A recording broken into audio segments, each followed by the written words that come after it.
নতুন আওয়ামী লীগ আসছে, সাবের চৌধুরী সভাপতি ও সোহেল তাজ সাধারণ সম্পাদক।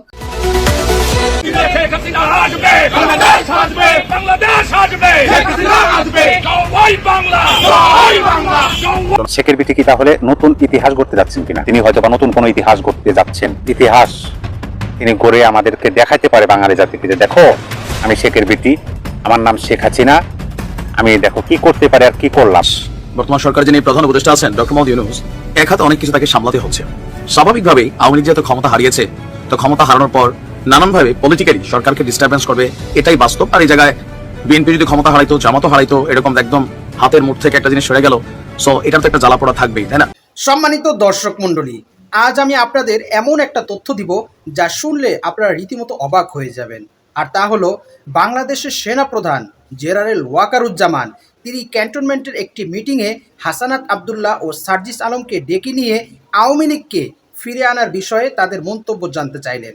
এর উত্তরে সরাসরি তারা জানিয়ে দিলেন যে যদি আপনি এমনটা করেন তাহলে আপনি বাংলাদেশের মানুষের কাছে ভিলেনে পরিণত হবেন।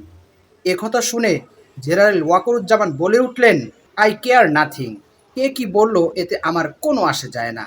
তাহলে কি সত্যি এবার আওয়ামী লীগ বাংলাদেশে পুনরায় ফিরে আসতে চলেছে? কি চলছে রাজনৈতিক অঙ্গনে? এই নিয়েই আজকের এই ভিডিওতে থাকছে বিস্তারিত প্রতিবেদন। তাই আজকের এই ভিডিওটি সব মিলিয়ে অত্যন্ত গুরুত্বপূর্ণ হতে যাচ্ছে। এক সেকেন্ড না টেনে ধৈর্য সহকারে পুরো ভিডিওটি দেখার জন্য আহ্বান করছি। আর একটি ছোট্ট রিকোয়েস্ট করছি, তা হলো যদি আপনি আমাদের এই চ্যানেলে নতুন দর্শক হয়ে থাকেন, অবশ্যই আমাদের এই চ্যানেলটি সাবস্ক্রাইব করে একটি লাইক দিয়ে পাশে থাকা বেল বাটনটি অন করে দিবেন। তাই আর কথা নয়, চলুন সরাসরি আমরা ভিডিওতে চলে যাই।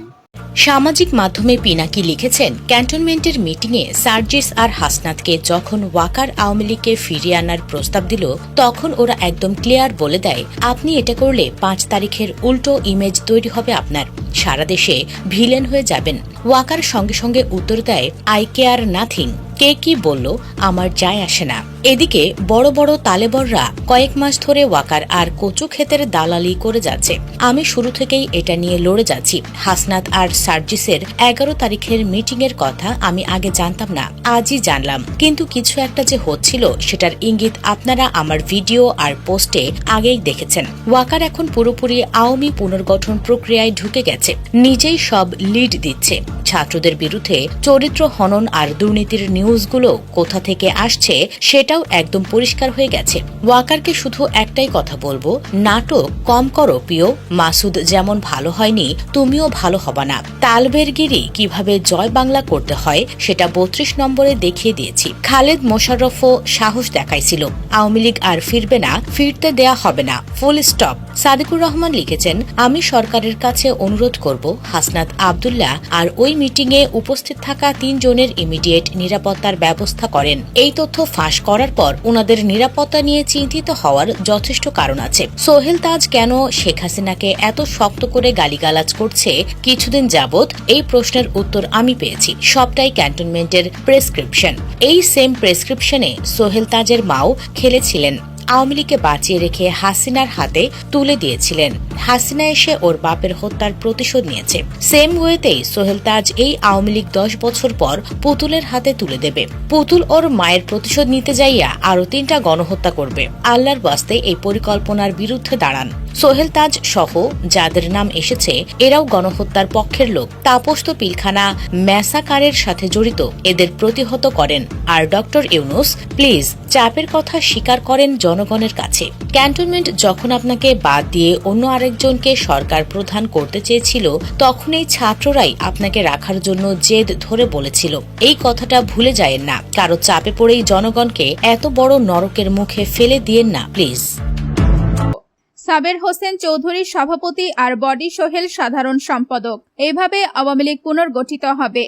এই পুনর্গঠিত আওয়ামী লীগ নির্বাচনে যাবে, এইটাই বিএনপি, ভারত ও ওয়াকারের যৌথ সিদ্ধান্ত। এতে ইউরোপের রাষ্ট্রগুলির মধ্যে ব্রিটেনের সমর্থন আছে। এই কারণেই সাবের চৌধুরীকে জেলে রাখা যায় নাই। 1975-এর 15ই আগস্টের বিপ্লবীদের দেশ ছাড়তে হয়েছিল। তারা বিভক্ত হতে হতে শক্তিহীন হয়ে পড়ে। যারা 1975-এর বেনিফিশিয়ারি তারা বিপ্লবীদের বাঁচায় নাই। একাংশ রাজনৈতিক দল তৈরি করল ফ্রিডম পার্টি, আরেক অংশ খন্দকার মুশতাককে মাঝে রেখে দল গড়তে চাইল, পারল না। মুশতাককে প্লেট চুরির মামলায় জেলে দেয়া হলো। হাসিনা ফিরে এলো। আসলে তবে পার্টি হওয়া উচিত আদর্শের ভিত্তিতে, যেমন মার্কিন ডেমোক্রেট বা রিপাবলিক। কিন্তু বাংলাদেশের পরিবারতন্ত্র একটা বাস্তবতা। আওয়ামী লীগে যদি শেখ পরিবারের কেউ না আসে তাহলে আওয়ামী লীগ ভেঙে যাবে।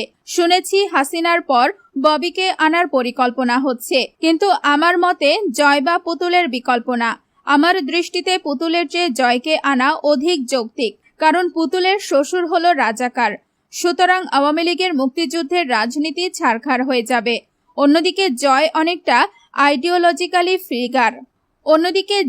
অনেকটা আইডিওলজিক্যালি লিগার, যদিও সে বিদেশি নারী বিয়ে করেছে। তবে বাংলাদেশের মানুষ পুরুষ কোনো মহিলারে লাগাইলেও সেইটা নিয়ে চিন্তিত না। দিন শেষে পুরুষের ইজ্জত যাবে না, কিন্তু পুতুলের সন্তানদের শরীরে রাজাকার পুত্রের রক্ত বইছে। এইটা সম্মানিত দর্শক মণ্ডলী, কি পদক্ষেপ গ্রহণ করতে যাচ্ছেন বাংলাদেশের সেনাপ্রধান ওয়াকারুজ্জামান। তিনি ক্যান্টনমেন্টের একটি মিটিংয়ে ছাত্র সমন্বয়ক, কেন্দ্রীয় সমন্বয়ক হাসানাত আবদুল্লাহ ও সার্জিস আলমকে ডেকে নিয়ে আওয়ামী লীগকে, শেখ হাসিনাকে বাংলাদেশের ক্ষমতায় পুনরায় ফিরে আনার জন্য তাদের মন্তব্য জানতে চাইলেন। এর উত্তরে সরাসরি ক্লিয়ারভাবে ছাত্র সমন্বয়করা বলে দিলেন যে যদি আপনি এমনটা করতে পারেন, যদি আপনি এমনটা করেন, তাহলে বাংলাদেশের মানুষের কাছে আপনি খলনায়ক, ভিলেনে পরিণত হবেন। এটা শুনে সরাসরি সেনাপ্রধান বলে উঠলেন, আই কেয়ার নাথিং। কে কি বললো, কে কি করলো, এতে আমার কোনো যায় আসে না। তাহলে কি সত্যি এবার তিনি বাংলাদেশে পুনরায় আওয়ামী লীগকে ক্ষমতায় আনতে চাচ্ছেন? তিনি কি চাচ্ছেন আওয়ামী লীগ পুনর্বাসিত হোক, আওয়ামী লীগ পুনরায় নির্বাচনে অংশগ্রহণ করুক, বাংলাদেশ একটি দুর্নীতির স্বর্গরাজ্যে পরিণত হোক? তিনি কি তাহলে এটাই চাচ্ছেন? তাহলে দেশপ্রেমিক আমরা কাদেরকে বলবো? যাদের দিকে তাকিয়ে আমরা আগামীর ভবিষ্যতের আশা দেখি, যাদের দিকে তাকিয়ে আমরা উজ্জ্বল বাংলাদেশের স্বপ্ন বুনি, সেই সেনাবাহিনী যদি এই ফ্যাসিস্ট একটি দল, যাদের একমাত্র লক্ষ্য হলো নিজের দুর্নীতির মাধ্যমে নিজের ক্ষমতার বলে নিজের দলকে টিকিয়ে রাখা এবং নিজের দলকে টিকিয়ে রাখার জন্য গুম, খুন, হত্যা, যা ইচ্ছা তাই করতে থাকা, এমনকি তাদেরকে আওয়ামী লীগ নয়, যাদের নাম ধর্ষণ লীগে পরিণত হয়েছিল, এমন একটি বর্বর দলকে কিভাবে সেনাপ্রধান পুনরায় বাংলাদেশে পুনর্বাসিত করতে চাচ্ছেন? তাহলে কি এটা যারা আওয়ামী লীগের দোসর রয়েছেন, আওয়ামী লীগের সদস্যরা রয়েছেন, তাহলে কি আমরা ধরে নেব জেনারেল ওয়াকারুজ্জামানও তাদেরই অন্তর্ভুক্ত, তাদেরই একজন? তাহলে বাংলাদেশের অদূর ভবিষ্যতে বাংলাদেশের কপালে অন্ধকারের ঘনঘটা অপেক্ষা করছে। বাংলাদেশের মানুষের, বাংলাদেশের 18 কোটি জনগণ তাহলে কখনোই আর উজ্জ্বল ভবিষ্যৎ বা উজ্জ্বল বাংলাদেশ বা সংস্কারমূলক একটি সমৃদ্ধশীল, উন্নতশীল বাংলাদেশের মুখ কখনোই দেখতে পারবে না, যদি না জেনারেল ওয়াকারুজ্জামান তার আওয়ামী লীগ প্রীতি তার অন্তর থেকে ধুয়ে মুছে পরিষ্কার করতে না পারেন। সম্মানিত দর্শক মণ্ডলী, আজকের এই ভিডিও সম্পর্কে আপনার কি মতামত? অবশ্যই আপনার সেই মূল্যবান মতটি আমাদের কমেন্টস বক্সে জানাবেন। আর আজকের এই ভিডিওটি যদি আপনার ভালো লেগে থাকে, অবশ্যই ভিডিওটি একটি লাইক দিয়ে শেয়ার করে দেবেন। আজ এই পর্যন্তই। সকলেই ভালো থাকবেন, সুস্থ থাকবেন, নিরাপদ থাকবেন, এই আশা ব্যক্ত করে আজকের ভিডিও এখানেই শেষ করছি। আমিন ওয়া আখিরু দাওয়ানা আলহামদুলিল্লাহি রাব্বিল আলামিন। আসসালামু আলাইকুম ওয়া রাহমাতুল্লাহি ওয়া বারাকাতুহু।